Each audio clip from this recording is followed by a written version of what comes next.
నేను నీకు తోడుగా ఉంటాను, నేను నీకు తోడుగా ఉంటాను.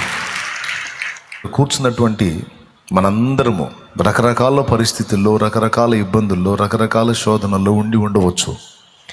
కానీ ఈరోజు మనందరికీ కూడా దేవుడు ఒక వాగ్దాన రూపకమైన సందేశాన్ని ఇస్తున్నాడు. అదేమిటంటే, నేను నీకు తోడుగా ఉంటాను, నేను నీకు తోడుగా ఉంటాను.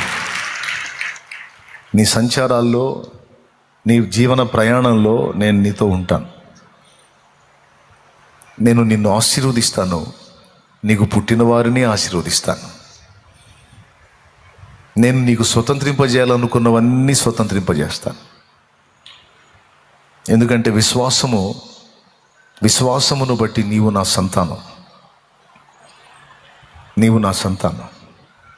కాబట్టి నేను నీతో చెప్తున్నటువంటి ఈ వాగ్దానం ఏదైతే ఉందో, ఈ ప్రామిస్ ఏదైతే ఉందో, అది నెరవేర్చే వరకు నేను నిన్ను విడవను. నేను నీకు తోడుగా ఉంటాను.